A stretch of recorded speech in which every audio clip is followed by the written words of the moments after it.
Memphis, Tennessee, September 7th, 2010. Shakara Dickens, 19, was the mother of a 3-year-old son and her 9-month-old daughter. She resided at the Raleigh Village Apartments. Her daughter's father had been incarcerated and she was struggling financially.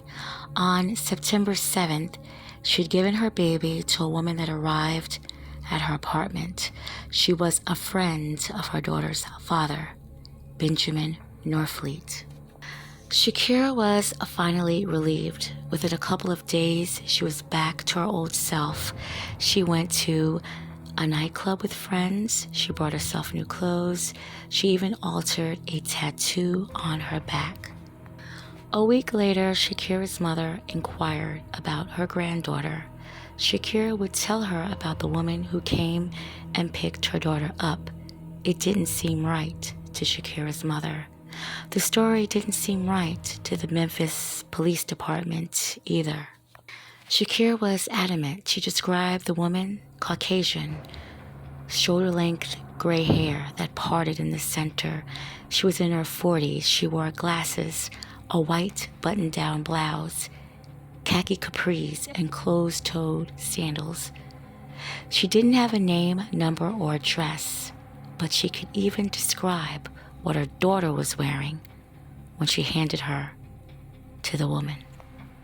Police would ask the father of the child, still jailed, Norfleet, did he know anything about a woman that came to his daughter's mother's house by that description. He knew no one by that description, nor had he sent someone to his daughter's mother's house. Matter of fact, he told the police that he hadn't spoken to Shakira since the end of August. He said Shakira had started to block his calls from jail. As more and more people would find out about Lauren's disappearance, more and more people would have different things to say about it. The baby was with Norfleet's parents, she told one person. She had put Lauren up for adoption, is what she had told another. An investigation was launched. Cadaver dogs would find Lauren's scent in the apartment she shared with her mother and her car. A week after reporting her daughter missing, she was arrested on child neglect. A cellmate would tell of how during a religious ceremony, Shakira broke down, quote, "God would not forgive me for what I've done," unquote. She would continue to tell the authorities, quote, "I was stressed. My work hours had changed. I needed a babysitter. I started to cry. Lauren started to cry. I picked her up. I don't know what I was thinking. I don't know what was wrong with me, but I was holding her. I put my hands over her mouth and her nose, and she passed out. I realized what I was doing and I stopped. She started crying, and I did it again. Her body went limp," unquote.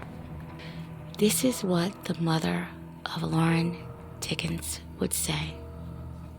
Quote, "I got scared. I got a towel and I wrapped her up. I put her in a bag and I put her in the garbage," unquote. She then took the garbage bag containing her murdered daughter and walked 2 apartment buildings away and placed the bag with Lauren in it in an empty dumpster. She never went to that dumpster again, but she watched a few feet away as the dumpster was emptied at 4 a.m. by the trash collectors.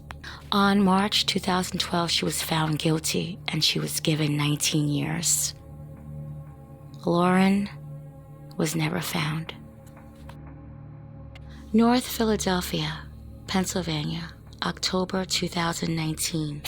Max Alcindor, 38, seems he was trying to find answers in his Facebook postings. He posted, "While people planning to hurt you, they don't even know God is there with you. Stay calm and quiet. The vengeance is for God. Another post. My silence means I'm tired of fighting, and now there's nothing to fight for. My silence means I'm tired of explaining my feelings to you, but now I don't have the energy to explain them anymore. My silence means I have adapted to the changes in my life, and I don't want to complain. My silence means I am on a self-healing process, and I'm trying to forget everything I ever want from you. My silence means I am trying to move on gracefully with my dignity. The mother of his children was not going to allow him to do that. She had went and purchased a 9mm Ruger. It seems the marriage wasn't working out, and he was clearly unhappy and wanted to move on. He even moved out of the marital home where his 2 small daughters lived, Maxelle, 4, and Damyrra, 4 months old. Neighbors said that there were fights over there almost every day. More than likely, it was said it was a domestic discord over child support. The unfortunate situation happened in October 2019. Damyrra Jones, 28, would shoot her husband Max in the head, both her daughters in the head as well. She even shot herself in the head. She was found by the neighbors. Max died at the scene. The daughters, along with Damyrra, their mother, was taken to the nearby hospital. The daughters would die soon after. Damyrra was in critical condition but expected to survive, which she did. She has not been sentenced yet. Detroit, Michigan. Now, this story took place in 2015. This story is scary, tragic, and depressing all at the same time. It's a very popular story, if you will, because the mother in it, she holds so much anger and hostility and pain. Mitchell Blair, 35. She spoke in interviews over and over how she struggled with her children. She spoke of how the fathers in the lives, she called them deadbeats. She was served an eviction notice on March 25th, 2015 for non-payment of rent. The servers from the 36th District Court had shown up to her apartment. She wasn't there, nor was her 4 children. She was nearby. She was at a neighbor's house, knowing she was in the process of being evicted. So the crew began removing furniture to put on the side of the road. Next, they would take a look inside a white deep freezer that needed to be removed. The packaging inside it didn't look right to the removers. It appeared to be human bodies. The police were called. Her neighbors would tell authorities where she was. She was with 2 of her 4 children, an 8 and 7-year-old. As the police arrested her, she would say, "I'm sorry." Years later, those words would never be uttered out of her mouth again. Inside the deep freezer was a teenage girl named Stony Blair. She was 13, and a 9-year-old boy named Stephen Berry. It would take 3 days for the bodies to thaw before an autopsy could be performed on them. The reports showed everything from chipped teeth to uncountable forced blunts to the head, to even malnourishment. It was ruled a homicide. These children had been in the deep freezer for over 3 years. Even though the other 2 children weren't murdered, they had to suffer some type of mental or emotional abuse living in that home, even by the pictures of that home. You could tell it just wasn't a good situation. Neighbors would ask about the two missing children, but she made up lies. Schools would call, but she said she was homeschooling. A father during a court trial had said he called to speak to his son, the one that was murdered. She would tell him that his son was mad at him. She always had excuses. When another father would come to see the daughter, she would not let him in. She said she couldn't. She would tell the judge what happened to her children. She said, quote, "I killed my demons after I found out that they were raping my youngest son." In August of 2012, her eldest daughter had told her the youngest son was simulating sexual activity using dolls. She asked her son why he was doing this and had anybody did this to him. Her son had told her it was his brother, 9-year-old Stephen. I will refer to her youngest son as M.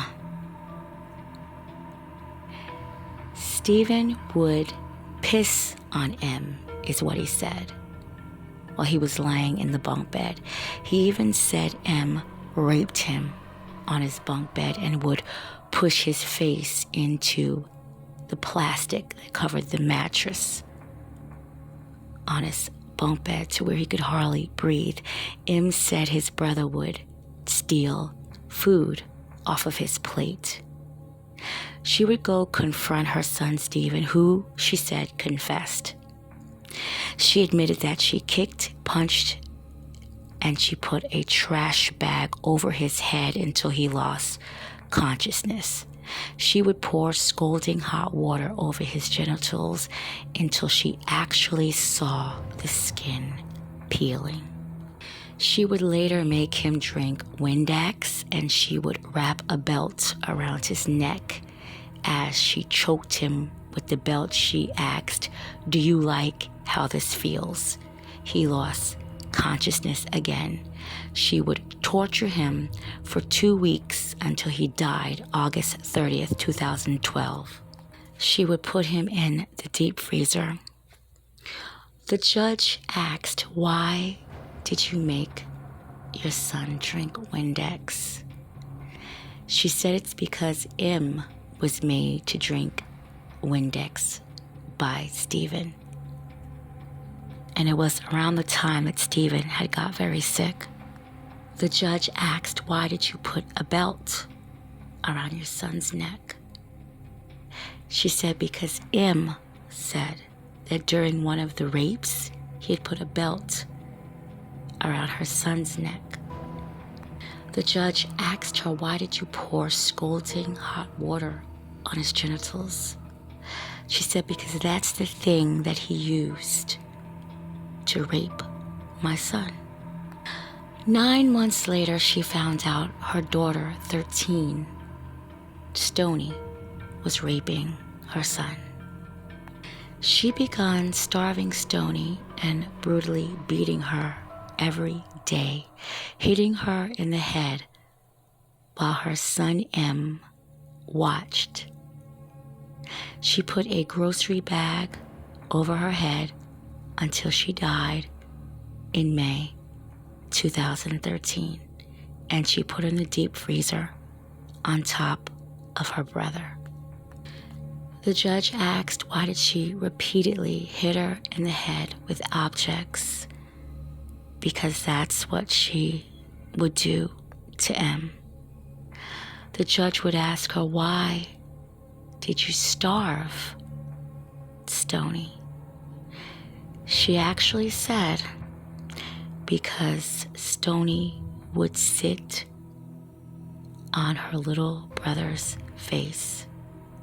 She actually had said she did not mean to kill her son, Stephen, but she meant to kill Stoney. Killing Stephen was an accident. Killing Stoney wasn't. Em had told her that Stephen and Stoney would rape him at the same time, and they would make him watch them two have sex, the 13 and the 9-year-old. By listening to the interviews, it seemed she was saying that Stoney was the catalyst for all this because she started to molest the first boy. Now, after the killings, she continued to live her life normal, telling the fathers who called they were gone. They didn't want to speak to them. She says if she had it to do all over again, she would. She would kill them all over again.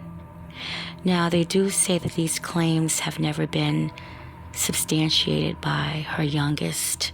If he was sexually abused, I'm pretty sure he was asked, was he sexually abused? I'm pretty sure that had to happen. But publicly, I don't think we've gotten an answer. Only the family knows for sure what was going on in that household. In later interviews, Blair has spoke about being molested and raped as a child. She spoke about how she told her children, if anyone touches or molests you, to tell her. She spoke of how her own mother didn't do anything when she told her she was being sexually abused. She was sentenced in 2015 to life. She continually gets years added on with 28 misconducts from fights with other cellmates and people who work for the jail facility.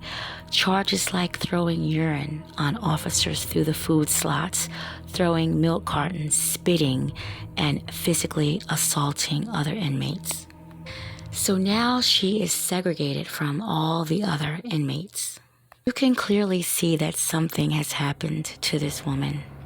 She is so enraged every time you see her in these videos.